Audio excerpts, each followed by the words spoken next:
कभी भी नहीं जाऊंगी सर, सच में मैं गला काटूंगी, जहर खा लूंगी, यहीं मर के दिखाऊंगी, मैं वापस नहीं जाऊंगी। वो कह रही है कि हम किसी तरीके से पाकिस्तान में नहीं जाएंगे, भला यहाँ हम कट जाएंगे, मर जाएंगे, यहाँ के जेल में रहेंगे, वहीं सही ये गदर फिल्म की शूटिंग नहीं हो रही है कि यहाँ से सनी देओल गए और वहाँ से उठा के लेकर चले आए। अब तो वो कह रहे हैं कि गदर फिल्म भी हमको बहुत पसंद आने लगा, पहले नहीं देखते थे लेकिन अब रोज देखते हैं। नहीं, गदर फिल्म का अब शुरू होने जा रहा है। जब मिलिट्री इनको हैंडओवर करेगा और सचिन जी को जब वहाँ की पुलिस पकड़ ले जाएगी तो गदर इनका अपने आप हो जाएगा। कैसे वो इंडिया में आ गई? तो एक घुसपैठिए को अपने घर में शरण देना अपने आप में कानूनी अपराध है, इसलिए उसको जेल जाना चाहिए। जब तक मैं नहीं मर जाऊंगा ना, जब तक इसे नहीं जाने दूंगा। इस तरह से लग रहा है कि इसको इंडिया भेजा गया है, क्योंकि इसके पास 3 मोबाइल भी है, एक सिम भी है पाकिस्तान का, आधार कार्ड 3 इसके पास में है, कुछ वैक्सीनेशन का कार्ड भी इनके पास बरामद हुआ है अभी। तो ऐसे बहुत सारे चीज़ ऐसे हैं जो आपत्तिजनक हैं इनके पास में। तो इन पर शक जाहिर हो रहा है कि हो सकता है कि पाकिस्तान से कोई खुफिया एजेंसी इसको भेजा हो भारत में। देश में एक मुद्दा जो है अभी काफ़ी वायरल चल रहा है। पाकिस्तान की एक लड़की जो है पबजी गेम खेलकर भारत के एक लड़के सचिन से मोहब्बत कर बैठती है और नेपाल के थ्रू आती है और उसके बाद फिर इंडिया में अपने बच्चों के साथ आती है और फिर इस पर जो है काफ़ी विवाद भी चलने लगता है। और अभी सुनने में आ रहा है ये कि मतलब कि उसको जो है फिर पाकिस्तान भेजने की सरकार द्वारा प्लानिंग चल रही है। इन्हीं सारे मुद्दों पर हम SK मिश्रा सर से बात करेंगे, जो कि हाईकोर्ट के वकील है। सबसे पहले स्वागत है सर। बहुत बहुत धन्यवाद आपके दर्शकों को। सर, सीमा जो आई है पाकिस्तान से यहाँ लव के चक्कर में, समझिए पबजी गेम खेल के समझिए कि अपने 4 बच्चों के साथ भी आई है, इलीगल तरीके से आई है, और क्या लगता है सर कि उनको फिर वापस पाकिस्तान भेजा जाएगा? वो तो कह रही कि हम नहीं जाएंगे। पाकिस्तान अगर नहीं जाएगी, जल जाएगी वो। क्योंकि किसी भी देश में आने के लिए और देश से बाहर जाने के लिए एक कानून होता है इमिग्रेशन का। इसके पास कोई वीज़ा था नहीं यहाँ पर, ये नेपाल के रास्ते इंडिया में घुस गई वो। पाकिस्तान से नेपाल आई, नेपाल से गाजियाबाद दिल्ली आई, दिल्ली से वो अपने प्रेमी से मिली और फिर वह जाकर शिफ्ट की मुंबई में कर गई, महाराष्ट्र में। अब प्रश्न ये पैदा होता है कि जब इसकी जांच की गई, शक तो लोगों को पहले से ही था, जब इसकी जांच की गई तब मालूम हुआ कि इसका 3 आधार कार्ड है। उसमें एक आधार कार्ड में इसका एज 22 साल शो हो रहा है और ये 4 बच्चों की माँ है। पति का नाम भी चेंज नहीं, पति का नाम तो खैर, पति इसका अभी सऊदी अरब में है। वो इसको पति से कल बात कराई गई, पति इनको वापस बुला रहा है लेकिन ये जाना नहीं चाह रही है। अब ये इंडिया आई है, लाई गई है या भेजी गई है, ये यक्ष प्रश्न है। लेकिन जिस तरह से लग रहा है कि इसको इंडिया भेजा गया है, क्योंकि इसके पास 3 मोबाइल भी है, एक सिम भी है पाकिस्तान का, आधार कार्ड 3 इसके पास में है, कुछ वैक्सीनेशन का कार्ड भी इनके पास बरामद हुआ है अभी।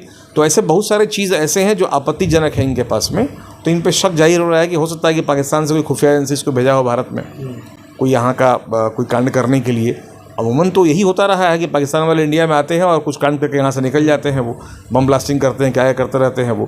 क्योंकि वो तो हमेशा ही हम लोग चाहता है कि ये भी बता रही है कि मेरा भाई जो है पाकिस्तान की आर्मी में है। हाँ, एक भाई उसका पाकिस्तान आर्मी में है। तब तो और शक पैदा हो रहा है कि ऐसा नहीं कि बहुत सारे हम लोग के यहाँ जो डिफेंस चीज़ें हैं उनको ये जो हो सकता है प्रोवाइड करने वाली हो, या मे भी कोई डाटा ऐसा कलेक्ट करने वाली यहाँ पर भारत के खिलाफ में, जो अपने भाई को दे या पाकिस्तान को दे, वो तो शक तो हो ही रहा है। और वैसे भी मैंने कानूनी रूप से इंडिया में इसको 1 मिनट भी रहने देने का अधिकार भारत सरकार को नहीं होना चाहिए, या इसको नहीं रहने देना चाहिए, इसको वापस भेजना चाहिए।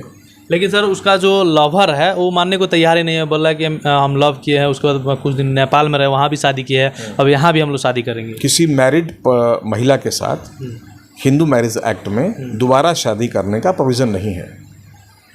अगर उसका पहला पति है तब, चूंकि इसके शौहर से तलाक तो इसका हुआ नहीं है। अब 2 देश की बात हो रही है। आपने भारत में उसको कैसे लाया यहाँ पर? क्या आपने उसका वीज़ा बना के भेजा था यहाँ सर? गवर्नमेंट ऑफ इंडिया ने उसको बुलाया था, या आपने उसका पासपोर्ट या वीज़ा तैयार करवाया इंडिया से? कैसे वो इंडिया में आ गई? तो एक घुसपैठिए को अपने घर में शरण देना अपने आप में कानूनी अपराध है, इसलिए उसको जेल जाना चाहिए। वो कह रही है कि हम किसी तरीके से पाकिस्तान में नहीं जाएंगे, भला यहाँ हम कट जाएंगे, मर जाएंगे, यहाँ के जेल में रहेंगे, वहीं सही रहेंगे। ये गदर फिल्म की शूटिंग नहीं हो रही है कि यहाँ से सनी देओल गए और वहाँ से उठा के लेकर चले आए। अब तो वो कह रहे हैं कि गदर फिल्म भी हमको बहुत पसंद आने लगा, पहले नहीं देखते थे लेकिन अब रोज देखते हैं। नहीं, गदर फिल्म का अब शुरू होने जा रहा है। जब मिलिट्री इनको हैंडओवर करेगा और सचिन जी को जब वहाँ की पुलिस पकड़ ले जाएगी तो गदर इनका अपने आप हो जाएगा। ठीक है, वो गाना जितना है सब गाना सुनेंगे जेल में रह के अभी, क्योंकि ये बहुत बड़ी बेवकूफ़ी किया है, अनजाने में या जानबूझ के बेवकूफ़ी किया। हो सकता है उसको साइज में शामिल हो, क्योंकि इंडिया में जो भी कोई इस तरह का टेररिज्म होता है, पाकिस्तानी इंडिया, जैसे अगर आपको पाकिस्तान कराची में ले जाकर छोड़ दो, कैसे मालूम कौन सी गली कहाँ है, कौन सा बिल्डिंग कहाँ है?